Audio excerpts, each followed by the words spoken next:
Hi friends, ಇದು ಮಸ್ತ್ಮಗ.ಕಾಮ್ನ international bulletin ಸುತ್ತು ಜಗತ್ತು. ನಾನು ಅಮರ್ ಪ್ರಸಾದ್. ಭ್ರಷ್ಟಾಚಾರ ಪ್ರಕರಣದಲ್ಲಿ ಬಂಧಿತರಾಗಿದ್ದ ಸ್ಯಾಮ್ಸಂಗ್ ಗ್ರೂಪ್ನ ಮುಖ್ಯಸ್ಥನಿಗೆ ದಕ್ಷಿಣ ಕೊರಿಯಾ ಅಧ್ಯಕ್ಷ ಕ್ಷಮಾದಾನ ಕೊಟ್ಟಿದ್ದಾರೆ. ಬಿಲಿಯನೇರ್ ಲೀ ಜೆ ಯಾಂಗ್ ಲಂಚ ಪ್ರಕರಣದಲ್ಲಿ ಕಳೆದ ವರ್ಷ ಅರೆಸ್ಟ್ ಆಗಿದ್ರು. ಇದೀಗ ದಕ್ಷಿಣ ಕೊರಿಯಾ ಆರ್ಥಿಕ ಬಿಕ್ಕಟ್ಟಿಂದ ಹೊರಬರೋಕೆ ಸಹಾಯ ಮಾಡೋಕೆ ಜೆ ಯಾಂಗ್ಗೆ ಮತ್ತೊಂದು ಅವಕಾಶ ಕೊಡಬೇಕು ಅಂತ ಅಲ್ಲಿನ ನ್ಯಾಯಾಧೀಶರು ವಾದ ಮಾಡಿದ್ರು.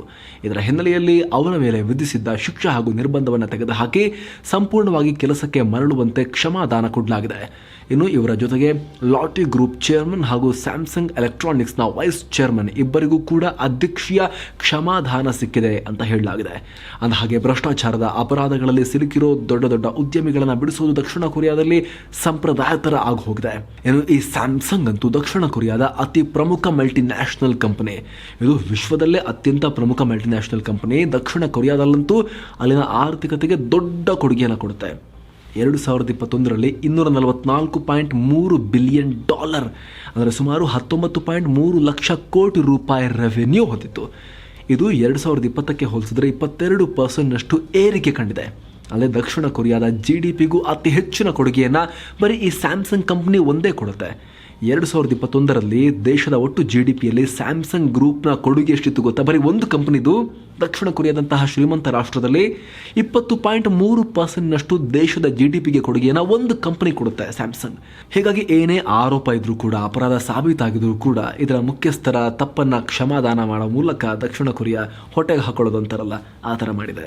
2019ರ ನಂತರ ಭಾರತ ಮತ್ತು ಪಾಕ್ ಪ್ರಧಾನಿಗಳ ನಡುವೆ ಯಾವುದೇ ಸಭೆ ಮಾತುಕತೆ ನಡೆದಿಲ್ಲ. ಆದರೆ ಇದೀಗ ಮುಂದಿನ ತಿಂಗಳು ನಡೆಯಲಿರೋ ಶಾಂಘೈ ಕೋಆಪರೇಷನ್ ಆರ್ಗನೈಸೇಷನ್ SCO ಈ ಸಭೆಯಲ್ಲಿ ಮೋದಿ ಮತ್ತು ಶಹಬಾಜ್ ಶರೀಫ್ ನಡುವೆ ಮೀಟಿಂಗ್ ನಡೆಯಬಹುದು ಅಂತ ವರದಿಯಾಗಿದೆ. ಪಾಕ್ ಮೂಲದ ಪತ್ರಿಕೆಯೊಂದು ಇದರ ಬಗ್ಗೆ ವರದಿಯನ್ನು ಮಾಡಿದೆ. ಖಚಿತ ಡಿಪ್ಲೊಮ್ಯಾಟಿಕ್ ಸೋರ್ಸ್ಗಳಿಂದ ಈ ಮಾಹಿತಿ ಸಿಕ್ಕಿದೆ ಅಂತ ಹೇಳಿದೆ. ಸೆಪ್ಟೆಂಬರ್ 15-16ನೇ ತಾರೀಕು ಉಜ್ಬೆಕಿಸ್ತಾನ್ನ ಸಮರ್ಕಂಡ್ನಲ್ಲಿ ಈ SCO ಮೀಟಿಂಗ್ ನಡೆಯುತ್ತೆ. ಆಗ ಪಾಕ್ ಪ್ರಧಾನಿ ಚೀನಾ, ರಷ್ಯಾ ಹಾಗೂ ಇರಾನ್ ನಾಯಕರೊಂದಿಗೆ ದ್ವಿಪಕ್ಷೀಯ ಸಭೆ ಮಾಡ್ತಾರೆ. ಹಾಗೆ ಭಾರತದ ಪ್ರಧಾನಿಯೊಂದಿಗೂ ಮೀಟಿಂಗ್ ಆಗೋದು ಬಹುತೇಕ ಖಚಿತ ಅಂತ ಪಾಕಿಸ್ತಾನದ ಮೀಡಿಯಾ ವರದಿ ಮಾಡಿದೆ. ಆದರೆ ಇದುವರೆಗೂ ಎರಡು ದೇಶಗಳು ಇದಕ್ಕೆ ಸಂಬಂಧಪಟ್ಟ ಹಾಗೆ ಯಾವುದೇ ಕ್ಲಾರಿಫಿಕೇಶನ್ ಕೊಟ್ಟಿಲ್ಲ.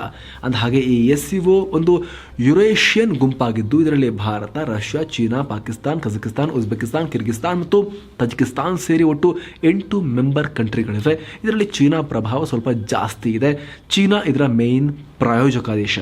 ವಿಶ್ವದ ಇಷ್ಟೆಲ್ಲ ನಾಯಕರ ನಡುವೆ ಈ ಡಿಕ್ಟೇಟರ್ಗಳಿಗೆ ಜಾಸ್ತಿ ಆರೋಗ್ಯ ಸಮಸ್ಯೆ ಉಂಟಾಗೋದು, ಆ ರೋಗ ಇದೆ, ಈ ರೋಗ ಇದೆ ಅಂತ ಹೇಳಿ ಸುದ್ದಿ ಆಗೋದು ಕಾಕತಾಳೀಯನೋ ಅಥವಾ ಇದೊಂದು ಸ್ಟ್ರಾಟಜಿಕ್ ನಡೆನೋ ಗೊತ್ತಿಲ್ಲ. ರಷ್ಯಾ ಅಧ್ಯಕ್ಷ ಪುಟಿನ್, ಚೀನಾ ಅಧ್ಯಕ್ಷ ಶಿ ಜಿನ್ಪಿಂಗ್, ನಂತರ ಈಗ ಉತ್ತರ ಕೊರಿಯಾದ ಸರ್ವಾಧಿಕಾರಿ ಕಿಮ್ ಜಾಂಗ್ ಉನ್ ಆರೋಗ್ಯ ಸಮಸ್ಯೆ ಫೇಸ್ ಮಾಡ್ತಿದ್ದಾರೆ ಅಂತ ಆಗಾಗ ವರದಿ ಆಗ್ತಾನೆ ಇರುತ್ತೆ. ಈ ಬಾರಿ ಬೇರೆ ಯಾವುದೋ ಅನಧಿಕೃತ ಮೂಲಗಳಿಂದ ಈ ನ್ಯೂಸ್ ಬಂದಿಲ್ಲ. ಖುದ್ದು ಕಿಮ್ ಅಣ್ಣನ ಮುದ್ದು ತಂಗಿ ಕಿಮ್ ಯೋ ಜಾಂಗ್ ಈ ಮಾಹಿತಿಯನ್ನು ಜಗತ್ತಿಗೆ ನೀಡಿದ್ದಾರೆ. ಇತ್ತೀಚೆಗೆ ದಕ್ಷಿಣ ಕೊರಿಯಾದಲ್ಲಿ ಕೊರೋನಾ ಸ್ಫೋಟ ಆದಾಗ ಕಿಮ್ ಜಾಂಗ್ ಉನ್ ಹೈ ಫೀವರ್ಗೆ ಒಳಗಾಗಿದ್ರು ಅಂತ ಹೇಳಿದ್ದಾರೆ. ಪ್ರೆಸ್ ಮೀಟ್ನಲ್ಲಿ ಬಗ್ಗೆ ಮಾಹಿತಿಯನ್ನು ಕೊಟ್ಟಿದ್ದಾರೆ. ಅಷ್ಟು ಹೈ ಫೀವರ್ ಇದ್ರೂ ಕೂಡ ನಮ್ಮಣ್ಣ ಕಿಮ್ಮಣ್ಣ ಒಂದು ಕ್ಷಣ ಕೂಡ ರೆಸ್ಟ್ ತಗೊಳ್ಳಿಲ್ಲ. ಜನರ ಮೇಲಿರೋ ಪ್ರೀತಿಯಿಂದ ಕೆಲಸ ಮಾಡ್ತಾನೆ ಇದ್ರು ಗೊತ್ತಾ ಅಂತ ಹೇಳಿದ್ದಾರೆ. ಆದರೆ ಕಿಮ್ಗೆ ತಗುಲಿದ್ದು ಕೊರೋನಾ ಜ್ವರನ ಅಥವಾ ಇನ್ಯಾವುದೋ ಬೇರೆ ಸೋಂಕಿಂದ ಬಂದಿರೋ ಜ್ವರನ ಇನ್ನೂ ಕೂಡ ಅದ್ರ ಬಗ್ಗೆ ಸ್ಪಷ್ಟವಾಗಿ ಅವ್ರು ಹೇಳಿಲ್ಲ. ಜೊತೆಗೆ ಈ ಕೊರೋನಾ ಹರಡ್ತಾ ಇರೋದು ನಮ್ಮಲ್ಲಿ ಜಾಸ್ತಿ ಆಗೋಕ್ಕೆ ಕಾರಣ ದಕ್ಷಿಣ ಕೊರಿಯಾ. ಅವರು ಬಾರ್ಡರ್ ಮೂಲಕ ಎಂಥದೋ ಕೆಟ್ಟ ವಸ್ತುಗಳ ಮೂಲಕ ಬಲೂನ್ನಲ್ಲಿ ನಮಗೆ ಕೊರೋನಾ ಸ್ಪ್ರೆಡ್ ಮಾಡ್ತಾ ಇದ್ದಾರೆ. ಹೀಗೆ ಆದರೆ ವೈರಸ್ ಜೊತೆಗೆ ದಕ್ಷಿಣ ಕೊರಿಯಾದ ಆಡಳಿತವನ್ನು ನಾಶ ಮಾಡಬೇಕಾಗತ್ತೆ, ನಾವು ಹುಷಾರಂತ ಕಿಮ್ ತಂಗಿ ಬೆದರಿಕೆ ಹಾಕಿದ್ದಾರೆ ಸೌತ್ ಕೊರಿಯಾಗೆ. ಆದರೆ ಉತ್ತರ ಕೊರಿಯಾದ ರೆಬೆಲ್ಗಳು ಕೆಲ ಜನ ದಕ್ಷಿಣ ಕೊರಿಯಾದಲ್ಲಿ ವಾಸ ಮಾಡ್ತಿದ್ದಾರೆ. ಅವರು ಈ ರೀತಿ ಆಗುವಾಗ ಉತ್ತರ ಕೊರಿಯಾ ವಿರೋಧಿ ಪತ್ರಗಳನ್ನು, ಸಂದೇಶಗಳನ್ನು ಬರೆದು ಬಲೂನ್ ಮೂಲಕ ಕಳಿಸ್ತಾ ಇರ್ತಾರೆ. ಇದನ್ನು ಉತ್ತರ ಕೊರಿಯಾ ಕೆಲವೊಂದ್ಸಲ ತನ್ನ ಅಡ್ವಾಂಟೇಜ್ಗೂ ತಗೊಳುತ್ತೆ. ಈಗ ನೋಡಿ, ಕೊರೋನಾ ಟೆಸ್ಟ್ ಸರಿಯಾಗಿ ಮಾಡಿಸ್ಲಿಲ್ಲ, ವ್ಯಾಕ್ಸಿನ್ ಸರಿಯಾಗಿ ಹಾಕಿಸ್ಲಿಲ್ಲ, ಕೊರೋನಾ ಸ್ಫೋಟ ಆಗಿದ್ದಕ್ಕೆ ಈಗ ಸೌತ್ ಕೊರಿಯಾ ಮೇಲೆ ಆರೋಪ ಮಾಡ್ತಿದ್ದಾರೆ. ಬಲೂನಲ್ಲಿ ವೈರಸ್ ಕಳಿಸ್ತಾ ಇದ್ದಾರೆ ಅವರು ಅಂತ ಆರೋಪ ಮಾಡ್ತಾ ಇದ್ದಾರೆ. ಅಂದ ಹಾಗೆ ಕಿಮ್ರ ಆರೋಗ್ಯ ಪರಿಸ್ಥಿತಿ ಬಗ್ಗೆ ಓಪನ್ ಆಗಿ ಮಾತಾಡಿರೋದು ಕಿಮ್ ಯೋ ಜಾಂಗ್ ಅವರ ತಂಗಿ ಬಹಳ ಸರ್ಪ್ರೈಸಿಂಗ್. ಸಾಮಾನ್ಯವಾಗಿ ಈ ರೀತಿ ಮಾತಾಡಲ್ಲ. ದಕ್ಷಿಣ ಕೊರಿಯಾದ ಸುಪ್ರೀಂ ಲೀಡರ್ ಹೆಲ್ತ್ ಅಪ್ಡೇಟ್ಸನ್ನು ಕೊಡೋದೇ ಇಲ್ಲ ಪಬ್ಲಿಕ್ ಆಗಿ. ಅವ್ರಿಗೆ ಶೀತ ಆಗಿದೆ, ಕಫ್ ಆಗಿದೆ ಅನ್ನೋದನ್ನು ಪಬ್ಲಿಕ್ ಮಾಡೋದೇ ಇಲ್ಲ. ಒಂಥರ ದೇವ್ರ ಥರ ನೋಡಲಿ, ಅವ್ರಿಗೂ ಕೋಲ್ಡ್ ಆಗುತ್ತೆ, ಅವ್ರಿಗೂ ಜ್ವರ ಬರುತ್ತೆ ಅನ್ನೋದು ಜನರಿಗೆ ಗೊತ್ತಾಗಬಾರ್ದು ಅನ್ನೋ ರೀತಿಯಲ್ಲಿ ಸ್ಟ್ರಾಟಜಿ ಮಾಡ್ತಾರೆ. ಆದರೆ ನಿಧಾನಕ್ಕೆ ಕಿಮ್ಮಣ್ಣನೂ ಮನುಷ್ಯನೇ, ನಿಮ್ಮ ಥರ ಅವ್ರಿಗೂ ಕೂಡ ಜ್ವರ ಬರುತ್ತೆ, ನಿಮ್ಮಲ್ಲಿ ಒಬ್ಬ ಅಂತ ಬಿಂಬಿಸೋ ಪ್ರಯತ್ನವನ್ನು ಮಾಡಿದಾಗ ಕಾಣಿಸ್ತಾ ಇದೆ. ಆ ಮೂಲಕ ನೋಡಿ, ಜ್ವರ ಬಂದರೂ ಕೆಲಸ ಮಾಡಿದ್ರು ಅಂತ ಹೇಳಿ, ನಿಮಗೋಸ್ಕರ ಮಾಡಿದ್ರು ಅಂತ ಹೇಳಿ ಜನರ ಸಿಂಪತಿ ಗಿಟ್ಟಿಸಿಕೊಳ್ಳೋಕ್ಕೂ ಪ್ಲಾನ್ ಮಾಡಿರ್ಬೋದು ಅಂತ ವಿಶ್ಲೇಷಣೆ ಮಾಡಲಾಗ್ತಾ ಇದೆ. ಜೊತೆಗೆ ನಿಮಗೆ ಗೊತ್ತಿರಲಿ ಸ್ನೇಹಿತರೆ, ಸಂದರ್ಭದಲ್ಲಿ ಕಿಮ್ ಫ್ಯಾಮಿಲಿಯಲ್ಲಿ ತುಂಬ ಜನಕ್ಕೆ ಆರೋಗ್ಯದ ಸಮಸ್ಯೆ ಇದೆ. ವಿಶೇಷವಾಗಿ ಪರಂಪರಾಗತವಾಗಿ ತಲೆಮಾರಿಂದ ತಲೆಮಾರಿಗೆ ಅವರಲ್ಲಿ ಹಾರ್ಟ್ ಪ್ರಾಬ್ಲಮ್ ಜಾಸ್ತಿ ಕಿಮ್ ಫ್ಯಾಮಿಲಿಯಲ್ಲಿ. ಓವರ್ ವೆಯ್ಟ್ ಆಗಿರೋ ಕಿಮ್ ದೊಡ್ಡ ಧೂಮಪಾನಿ ಬೇರೆ. ಕಳೆದ ತಿಂಗಳು 17 ದಿನ ಕಿಮ್ ಪಬ್ಲಿಕಲ್ಲಿ ಕಾಣಿಸ್ಕೊಂಡೇ ಇರಲಿಲ್ಲ. ಒಂದೊಂದು ಸಲ ಸಮ್ಮರ್ನಲ್ಲಿ ತನ್ನ ಐಷಾರಾಮಿ ಹಡಗಲ್ಲಿ ಟೈಮ್ ಸ್ಪೆಂಡ್ ಮಾಡೋಕ್ಕೆ ಕಿಮ್ ಈ ರೀತಿ ನಾಪತ್ತೆ ಆಗಿಬಿಡ್ತಾರೆ. ಆದರೆ ಈ ಸಲ ಹೋಗಿದ್ದು ಟ್ರಿಪ್ಪಾ ಅಥವಾ ನಿಜವಾಗ್ಲೂ ಹುಷಾರಿಲ್ಲ ಟ್ರೀಟ್ಮೆಂಟ್ ತಗೊಳ್ತಿದ್ರೆ ಸ್ಪಷ್ಟ ಆಗಿಲ್ಲ. ಆಮೇಲೆ ಕಾಣಿಸ್ಕೊಂಡಾಗ ತುಂಬ ವೆಯ್ಟ್ ಲಾಸ್ ಕೂಡ ಆಗಿತ್ತು ಅವ್ರದ್ದು. ಶೀಘ್ರದಲ್ಲೇ ಉತ್ತರ ಕೊರಿಯಾ ಅಣ್ವಸ್ತ್ರ ಪರೀಕ್ಷೆ ಮಾಡುತ್ತೆ ಅಂತ ಅಮೆರಿಕ ಕೂಡ ಎಲ್ಲ ಕಡೆ ದೊಡ್ಡ ಗಲಾಟೆ ಮಾಡ್ತಾ ಇದೆ. ರೆಡಿ ಮಾಡ್ಕೊಳ್ತಿದ್ದಾರೆ, ಸ್ಫೋಟ ಮಾಡೇ ಬಿಡ್ತಾರೆ ಈಗ ಅಂತ ಹೇಳ್ತಾ ಇದೆ ಅಮೆರಿಕ. ಸ್ಫೋಟ ಮಾಡಿದ್ರೆ ಚೆನ್ನಾಗಿರಲ್ಲ, ನಾವು ದಾಳಿ ಮಾಡ್ತೀವಿ ಅಂತ ಕೂಡ ಅಮೆರಿಕ ಬೆದರಿಕೆ ಹಾಕ್ತಾ ಇದೆ, ತಡಿತೀವಿ ನಾವು ಅಂತ. ಇಷ್ಟೆಲ್ಲ ನಡೀತಿರೋ ಸಂದರ್ಭದಲ್ಲಿ ಕಿಮ್ ಆರೋಗ್ಯದ ಬಗ್ಗೆ ಕೂಡ ಡ್ರಾಮಾ ಮಾಡಿ ಈಗ ಸಿಂಪತಿ ಗಿಟ್ಟಿಸಿಕೊಳ್ಳೋ ಪ್ರಯತ್ನವನ್ನು ಉತ್ತರ ಕೊರಿಯಾದ ಫಸ್ಟ್ ಫ್ಯಾಮಿಲಿ ನಡೆಸ್ತಾ ಇದೆ. ಇತ್ತೀಚೆಗೆ ಟ್ರಂಪ್ ಮನೆ ಮೇಲೆ ಅಮೆರಿಕದ FBI ರೇಡ್ ಮಾಡಿದ್ದು ಅಣ್ವಸ್ತ್ರಕ್ಕೆ ಸಂಬಂಧಪಟ್ಟ ದಾಖಲೆಗಳನ್ನು ಹುಡುಕೋಕೆ ಅಂತ ವರದಿಯಾಗಿದೆ. ಪಾಮ್ ಬೀಚ್ನಲ್ಲಿರೋ ಟ್ರಂಪ್ರ ಮಾರ್-ಆ-ಲಾಗೋ ರೆಸಾರ್ಟನ್ನು ಮೊನ್ನೆ FBI ಏಜೆಂಟ್ಗಳು ಸರ್ಚ್ ಮಾಡಿದರು. ಅಧ್ಯಕ್ಷ ಸ್ಥಾನದಿಂದ ಕೆಳಗಿಳಿದ ಮೇಲೆ ಟ್ರಂಪ್ ಹಲವಾರು ಸೂಕ್ಷ್ಮ ದಾಖಲೆಗಳನ್ನು ಹೊತ್ಕೊಂಡು ಹೋಗಿದ್ರು ಮನೆಗೆ ಅಂತ ಆರೋಪ ಇತ್ತು. ಆ ಪ್ರಕರಣದ ಭಾಗವಾಗಿ FBI ರೇಡ್ ಮಾಡಿತ್ತು. ಇದೀಗ ಅದು ಪರಮಾಣು ಸಂಬಂಧಿತ ಡಾಕ್ಯುಮೆಂಟ್ಸ್ ಅನ್ನೋ ಸ್ಫೋಟಕ ಮಾಹಿತಿ ಹೊರಬಿದ್ದಿದೆ. FBI ದಾಳಿ ಹಿನ್ನೆಲೆಯಲ್ಲಿ ಟ್ರಂಪ್ ಬೆಂಬಲಿಗರು FBI ಮತ್ತು ಜಸ್ಟಿಸ್ ಡಿಪಾರ್ಟ್ಮೆಂಟ್ ವಿರುದ್ಧ ಪ್ರತಿಭಟಿಸ್ತಾ ಇದ್ದಾರೆ. ಒಬ್ಬ ಬಂದೂಕುಧಾರಿ ವ್ಯಕ್ತಿಯಂತೂ FBI ಹೆಡ್ ಕ್ವಾರ್ಟರ್ಸ್ಗೆ ನುಗ್ಗೋಕೆ ಪ್ರಯತ್ನ ಪಟ್ಟಿದ್ದಾನೆ. ಆದರೆ ಪೊಲೀಸರು ಕ್ಷಿಪ್ರ ಕಾರ್ಯಾಚರಣೆ ಮಾಡಿ ಆತನನ್ನು ಹತ್ಯೆ ಮಾಡಿದ್ದಾರೆ. ದಾಳಿ ನಂತರ ಟ್ರಂಪ್ FBI ಯಾವುದೇ ವಾರಂಟ್ ಇಲ್ಲದೆ ಸರ್ಚ್ ಮಾಡ್ತಾ ಇದೆ, ಇದೊಂಥರ ಡೆಮೊಕ್ರೆಟಿಕ್ ಪಾರ್ಟಿಯವರ ಆಯುಧ ಆಗಿದೆ ಅಂತ ಆರೋಪ ಮಾಡಿದ್ದಾರೆ. ಇದೀಗ ಅಮೆರಿಕದ ಅಟಾರ್ನಿ ಜನರಲ್ ಮೆರಿಕ್ ಗಾರ್ಲ್ಯಾಂಡ್ ತಾವೇ ಖುದ್ದು ಟ್ರಂಪ್ ಮನೆ ಸರ್ಚ್ ಮಾಡುವಂತೆ FBIಗೆ ಆದೇಶ ಕೊಟ್ಟಿದ್ದೆ ಅಂತ ಹೇಳಿದ್ದಾರೆ. ಜೊತೆಗೆ FBI ವಿರುದ್ಧ ನಡೀತಾ ಇರೋ ಪ್ರತಿಭಟನೆಗಳನ್ನು ಖಂಡಿಸಿದ್ದಾರೆ. ಅತ್ತ FBI ಏಜೆಂಟ್ಸ್ ಅಸೋಸಿಯೇಷನ್ ಕೂಡ ಇದನ್ನು ಖಂಡಿಸಿದೆ. ತನ್ನ ಹಣವನ್ನು ವಾಪಸ್ ತಗೊಳ್ಳೋಕೆ ಬ್ಯಾಂಕ್ ಸಿಬ್ಬಂದಿಯನ್ನ ಹಾಸ್ಟೇಜ್ ಅಂದರೆ ಒತ್ತೆಯಾಳಾಗಿ ಇಟ್ಕೊಂಡ ಘಟನೆ ಲೆಬನಾನ್ನಲ್ಲಿ ವರದಿಯಾಗಿದೆ. ಬಸ್ಸಾಮ್ ಅಲ್ ಶೇಖ್ ಹುಸೇನ್ ಅನ್ನೋ ಈ ವ್ಯಕ್ತಿಯ $2.1 ಲಕ್ಷ ಅಂದರೆ ಸುಮಾರು 1.6 ಕೋಟಿ ರೂಪಾಯಿ ಸೇವಿಂಗ್ಸ್ ಅನ್ನು ಅಲ್ಲಿನ ಬ್ಯಾಂಕ್ ಫ್ರೀಸ್ ಮಾಡಿತ್ತು. ಆದರೆ ಹುಸೇನ್ಗೆ ತನ್ನ ತಂದೆಯ ಆಸ್ಪತ್ರೆ ಬಿಲ್ ಕಟ್ಟೋಕೆ ದುಡ್ಡು ಬೇಕೇ ಬೇಕಾಗಿತ್ತು. ಸೊ ಅಲ್ಲಿನ ಫೆಡರಲ್ ಬ್ಯಾಂಕ್ ಬ್ರಾಂಚ್ಗೆ ಹೋದ ಈತ ಬಂದೂಕನ್ನು ತೋರಿಸಿ ಹೆದರಿಸಿದ್ದಾನೆ. ನಂತರ ಹಣ ಕೊಡದೇ ಇದ್ರೆ ಪೆಟ್ರೋಲ್ ಸುರ್ಕೊಂಡು ಬೆಂಕಿ ಹಚ್ಕೊಳ್ತೀನಿ ಅಂತ ಆ ಥರನೂ ಬೆದರಿಕೆ ಹಾಕಿದ. ನಂತರ ಈ ಘಟನೆ ದೇಶದ ಎಲ್ಲ ಭಾಗಕ್ಕೂ ಹರಡಿಬಿಟ್ಟಿದೆ. ಅಂದಹಾಗೆ ಲೆಬನಾನ್ನಲ್ಲಿ ಆರ್ಥಿಕ ಕುಸಿತದ ಪರಿಣಾಮ ಜನರ ಸೇವಿಂಗ್ಸನ್ನು ವಾಪಸ್ ಕೊಡೋಕೆ ಆಗ್ತಾ ಇಲ್ಲ. ಬ್ಯಾಂಕ್ಗಳಿಗೆ ಆ ಶಕ್ತಿನೇ ಇಲ್ದಂಗಾಗಿದೆ. ಹೀಗಾಗಿ ಬ್ಯಾಂಕ್ ಕೈಯಲ್ಲಿ ದೇಶದ ಜನ ಒತ್ತೆಯಾಳಗಳಾಗ್ಬಿಟ್ಟಿದ್ದಾರೆ. ಹಾಗಾಗಿ ಇಂತಹ ಘಟನೆ ಅಲ್ಲಿನ ಎಲ್ಲ ಜನರ ಕೂಗಾಗಿದೆ ಅಂತ ಲೆಬನಾನ್ ಜನ ಸೋಷಿಯಲ್ ಮೀಡಿಯಾದಲ್ಲಿ ಆಕ್ರೋಶ ವ್ಯಕ್ತಪಡಿಸ್ತಾ ಇದ್ದಾರೆ. ನಮಗೂ ಇದೇ ರೀತಿ ಫೀಲಿಂಗ್ ಬರುತ್ತೆ, ಹಿಂಗೆ ಮಾಡೋಣ ಅಂತ ಅನ್ನಿಸ್ತಾ ಇದೆ ಅಂತ. ಈ ಬಗ್ಗೆ ಮಾತಾಡಿದ ಮಹಿಳೆಯೊಬ್ಬರು, ಆತ ಕಳ್ಳ ಅಲ್ಲ, ಆತನ ಹಣವನ್ನು ಕೇಳ್ತಿದ್ದಾನೆ ಅಷ್ಟೇ. ಸೆಂಟ್ರಲ್ ಬ್ಯಾಂಕ್ ಸಹಾಯದಿಂದ ನಮ್ಮ ನಾಯಕರು ನಮ್ಮ ಹಣವನ್ನು ವಾಪಸ್ ಕೊಡೋಕೆ ವ್ಯವಸ್ಥೆ ಮಾಡಿ ನಮ್ಮ ಹಣವನ್ನು ಸ್ವಿಸ್ ಬ್ಯಾಂಕಿಗೆಲ್ಲ ಕಳಿಸ್ತಾರೆ. ಅದರಿಂದ ಜನ ಸಫರ್ ಆಗ್ತಾ ಇದ್ದಾರೆ. ಇವರಿಗೆ ಹಿಂಗೆ ಮಾಡಬೇಕು ಅಂತ ಆಕ್ರೋಶ ವ್ಯಕ್ತಪಡಿಸಿದ್ದಾರೆ.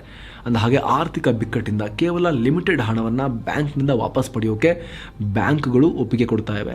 ಅವರು ಸೇವಿಂಗ್ಸ್ ಮಾಡಿಟ್ಟಿದ್ದು ಪೂರ್ತಿ ತೆಗಿಲಿಕ್ಕೆ ಬಿಡ್ತಾ ಇಲ್ಲ. ತಾಲಿಬಾನಿಗಳ ಹಿರಿಯ ಲೀಡರ್ ಹಾಗೂ ಹಕ್ಕಾನಿ ಗುಂಪಿನ ಪ್ರಮುಖ ವ್ಯಕ್ತಿ ರಹೀಮುಲ್ಲಾ ಆತ್ಮಾಹುತಿ ಸ್ಫೋಟದಲ್ಲಿ ಆತನನ್ನು ಹತ್ಯೆ ಮಾಡಲಾಗಿದೆ ಅಂತ IS ಉಗ್ರ ಸಂಘಟನೆ ಅನೌನ್ಸ್ ಮಾಡಿದೆ. ಅಫ್ಘಾನಿಸ್ತಾನದ ರಾಜಧಾನಿ ಕಾಬೂಲ್ನಲ್ಲಿರೋ ಮದ್ರಸಾದಲ್ಲಿ ಭಾಷಣ ಮಾಡ್ತಾ ಇದ್ದ ಹಕ್ಕಾನಿಯನ್ನ ನಮ್ಮ ಜಿಹಾದಿಗಳು ಹತ್ಯೆ ಮಾಡಿದ್ದಾರೆ ಅಂತ IS ಉಗ್ರ ಸಂಘಟನೆ ಹೇಳ್ಕೊಂಡಿದೆ. ಇತ್ತೀಚೆಗೆ ಹೆಣ್ಣುಮಕ್ಕಳು ಶಾಲೆಗೆ ಹೋಗೋಕೆ ಅನುಮತಿ ಕೊಡಬೇಕು ಅಂತ ಪಬ್ಲಿಕ್ ಆಗಿ ಮಾತಾಡಿದ್ದ ಹಕ್ಕಾನಿ ಈ ಮೊದಲು ಮಾಡಿದ್ದ 2 ಹತ್ಯಾ ಪ್ರಯತ್ನಗಳಿಂದ ಬಚಾವಾಗಿದ್ದ. ಇದರಲ್ಲಿ 2020 ಅಕ್ಟೋಬರ್ನಲ್ಲಿ ಒಂದು ಅಟೆಂಪ್ಟ್ ಪಾಕಿಸ್ತಾನದಲ್ಲಾಗಿತ್ತು. ಆದರೆ ಕಡೆಗೂ ಕೂಡ IS ಉಗ್ರ ಸಂಘಟನೆ ಆತನನ್ನು ಬಲಿ ಪಡೆದಿದೆ. ಅಂದಹಾಗೆ ತಾಲಿಬಾನಿಗಳು ಹಕ್ಕಾನಿ ಗುಂಪು ಈಗ ಅಫ್ಘಾನಿಸ್ತಾನದಲ್ಲಿ ಆಡಳಿತಾರೂಢ ಪಕ್ಷ ಇದ್ದ ಹಾಗೆ ಅಧಿಕಾರದಲ್ಲಿ ಅವರಿದ್ದಾರೆ. ಈಗ ಉಗ್ರರು ಅವ್ರನ್ನ ಟಾರ್ಗೆಟ್ ಮಾಡ್ತಾ ಇದ್ದಾರೆ. ಮುಂಚೆಯಿಂದನೂ ಈ IS ಉಗ್ರರಿಗೂ ತಾಲಿಬಾನಿಗಳಿಗೂ ಅಷ್ಟೊಂದು ಆಗ ಬರ್ತಾ ಇರಲಿಲ್ಲ.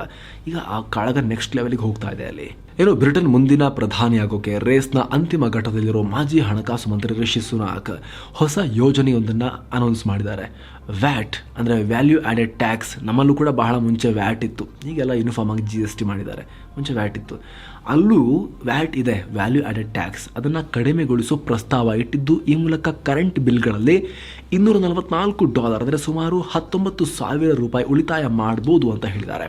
ರೇಸ್ನಲ್ಲಿ ಲಿಸ್ ಟ್ರೂಸ್ಗಿಂತ ಹಿಂದೆ ಉಳಿದಿರೋ ಸುನಾಕ್ ತಮ್ಮ ಯೋಜನೆ ದುರ್ಬಲ ವರ್ಗದವರಿಗೆ, ಪಿಂಚಣಿದಾರರಿಗೆ ಬೆಂಬಲ ಕೊಡುತ್ತೆ, ಉಳಿದ ಎಲ್ಲರಿಗೂ ಕೂಡ ಸ್ವಲ್ಪ ಸಪೋರ್ಟ್ ಸಿಗುತ್ತೆ ಅಂತ ಭರವಸೆ ನೀಡಿದ್ದಾರೆ.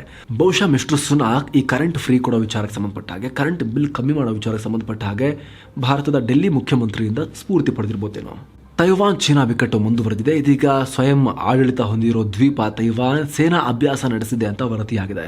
ತೈವಾನ್ ಅನ್ನ ಕಂಟ್ರೋಲ್ಗೆ ತಗೊಳ್ಳೋಕೆ ಸೇನೆಯನ್ನ ಕೂಡ ಬಳಸ್ತೀವಿ ಅಂತ ಚೀನಾ ಹೇಳಿತ್ತು. ಜೊತೆಗೆ ತೈವಾನ್ ಸುತ್ತ ತನ್ನ ಅತಿದೊಡ್ಡ ಸೇನಾ ಅಭ್ಯಾಸವನ್ನ ಇತ್ತೀಚೆಗೆ ಕಂಪ್ಲೀಟ್ ಮಾಡಿತ್ತು. ಇದರ ಹಿನ್ನೆಲೆಯಲ್ಲಿ ಇದೀಗ ತೈವಾನ್ ಕೂಡ ತನ್ನ ಸೇನಾ ಡ್ರಿಲ್ ಶುರು ಮಾಡಿದೆ. ಇತ್ತ ಚೀನಾ ತೈವಾನ್ ಸುತ್ತಮುತ್ತ ಪದೇ ಪದೇ ಸೇನಾ ಅಭ್ಯಾಸ ಮಾಡೋದನ್ನ ನಾರ್ಮಲ್ ಮಾಡ್ಕೊಂಡ್ಬಿಟ್ಟಿದೆ, ಮಾಮೂಲಿ ಥರ ಮಾಡ್ಕೊಂಡ್ಬಿಟ್ಟಿದೆ. ಚೀನಾದ ಈ ನಡವಳಿಕೆಯನ್ನು ಅಮೆರಿಕ ಒಪ್ಪಲ್ಲ ಅಂತ ಅಮೆರಿಕ ಸ್ಪೀಕರ್ ನ್ಯಾನ್ಸಿ ಪೆಲೋಸಿ ಹೇಳಿಕೆಯನ್ನು ಕೊಟ್ಟಿದ್ದಾರೆ. ಇತ್ತೀಚೆಗೆ ಈ ಪೆಲೋಸಿ ಅಮೆರಿಕ ಸ್ಪೀಕರ್ ಹೇಳಿಕೆಗಳು ಜಾಸ್ತಿ ಆಗ್ತಾ ಇದೆ. ಬೈಡೆನ್ಗಿಂತ ಜಾಸ್ತಿ ಇವರೇ ಮಾತಾಡ್ತಿದ್ದಾರೆ ಇತ್ತೀಚೆಗೆ. ಫ್ರಾನ್ಸ್ನ 3 ರಫೇಲ್ ಯುದ್ಧ ವಿಮಾನಗಳು ಭಾರತದಲ್ಲಿ ಬಂದಿಳಿದಿವೆ. ಆದರೆ ಇವು ಭಾರತಕ್ಕೆ ಬರಬೇಕಾಗಿದ್ದ ರಫೇಲ್ಗಳಲ್ಲ, ಬದಲಾಗಿ ಪ್ಯಾಸಿಫಿಕ್ ಸಾಗರದಲ್ಲಿ ಫ್ರಾನ್ಸ್ ದೊಡ್ಡ ಸೇನಾ ಕಾರ್ಯಾಚರಣೆ ನಡೆಸ್ತಾ ಇತ್ತು, ಡ್ರಿಲ್ ನಡೆಸ್ತಾ ಇತ್ತು. ಸೊ ಮಧ್ಯ ಸ್ಟಾಪ್ ಓವರ್ಗೆ ಅಂತ ತಮಿಳುನಾಡಿನ ಸುಲೂರ್ ವಾಯುನೆಲೆಯಲ್ಲಿ ತಾಂತ್ರಿಕ ನಿಲುಗಡೆ ಮಾಡಿದ್ದಾರೆ. 2018ರಲ್ಲಿ ಫ್ರಾನ್ಸ್ ಹಾಗೂ ಭಾರತದ ನಡುವೆ ನಡೆದಂತಹ ಸೇನಾ ಸಹಕಾರ ಒಪ್ಪಂದದ ಹಿನ್ನೆಲೆಯಲ್ಲಿ ಭಾರತೀಯ ವಾಯುಸೇನೆ ಇದಕ್ಕೆ ಅವಕಾಶವನ್ನು ಮಾಡಿಕೊಟ್ಟಿದೆ. ಚೀನಾದಲ್ಲಿ ಹೊಸದಾಗಿ ಪತ್ತೆಯಾಗಿರೋ ಲಾಂಗ್ಯಾ ವೈರಾಣು ಹರಡುವಿಕೆಯ ಭೀತಿ ಮುಂದುವರೆದಿದೆ.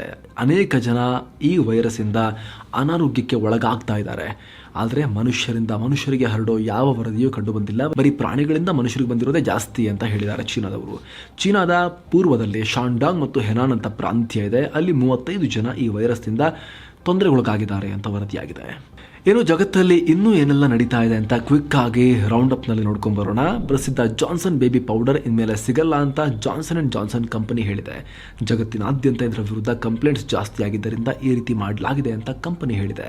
ನಿಮಗೆ ಗೊತ್ತಿರಲಿ ಸ್ನೇಹಿತರೆ, ಈ ಜಾನ್ಸನ್ ಅಂಡ್ ಜಾನ್ಸನ್ ಬೇಬಿ ಪೌಡರ್ಗೆ ಸಂಬಂಧಪಟ್ಟ ಹಾಗೆ ಈ ಹಿಂದೆ ಕೂಡ ಫುಲ್ ನ್ಯೂಸಲ್ಲಿ ಮಾಹಿತಿಯನ್ನು ಕೊಟ್ಟಿದ್ವಿ.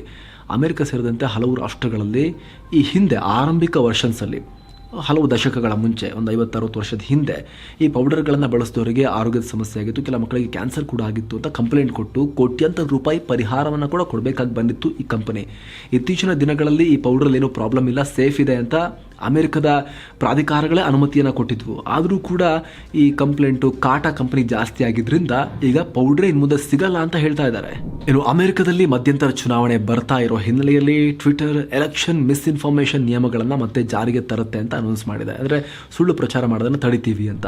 ಇನ್ನು ರಷ್ಯಾ ಅಧ್ಯಕ್ಷ ಪುಟಿನ್ ವಿರುದ್ಧ ಪ್ರತಿಭಟನೆ ಮಾಡಿದ್ದು ರಷ್ಯಾ ಪತ್ರಕರ್ತೆ ಒಬ್ಬಳ ಗೃಹ ಬಂಧನಕ್ಕೆ ಅಲ್ಲಿನ ಕೋರ್ಟ್ ಆದೇಶ ನೀಡಿದೆ.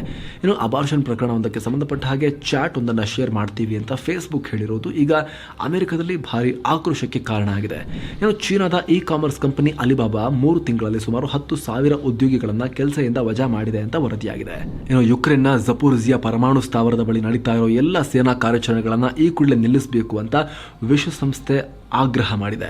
ಮತ್ತೆ ಕ್ಯೂಬಾದ ಗೆರಿಲ್ಲಾ ಗುಂಪು ನ್ಯಾಷನಲ್ ಲಿಬರೇಷನ್ ಆರ್ಮಿ ಜೊತೆಗೆ ಶಾಂತಿ ಮಾತುಕತೆ ನಡೆಸೋಕೆ ಕೊಲಂಬಿಯಾ ಮುಂದಾಗಿದೆ ಅಂತ ಕೂಡ ಮಾಹಿತಿ ಬರ್ತಾ ಇದೆ. ಹಾಗೆ ಅಮೆರಿಕದ ಕೋರಿಕೆ ಮೇರೆಗೆ ವೆನೆಜುವೆಲಾದ ವಿಮಾನವೊಂದನ್ನು ವಶಪಡಿಸಿಕೊಳ್ಳೋಕೆ ಅರ್ಜೆಂಟೀನಾ ಆದೇಶ ನೀಡಿದೆ. ಇಂಗ್ಲೆಂಡ್ನ ಥೇಮ್ಸ್ ನದಿಯ ಮೂಲ ಹಿಂದೆಂದಿಗಿಂತ ಅಧಿಕವಾಗಿ ಬತ್ತು ಹೋಗಿದ್ದು ಇಂಗ್ಲೆಂಡ್ ಬರಗಾಲವನ್ನು ಪ್ರವೇಶಿಸೋಕೆ ರೆಡಿಯಾಗಿದೆ. ಬರಗಾಲಕ್ಕೆ ಹೋಗುತ್ತೆ ಇಂಗ್ಲೆಂಡ್ ಅಂತ ತಜ್ಞರು ಎಚ್ಚರಿಕೆಯನ್ನು ಕೊಟ್ಟಿದ್ದಾರೆ.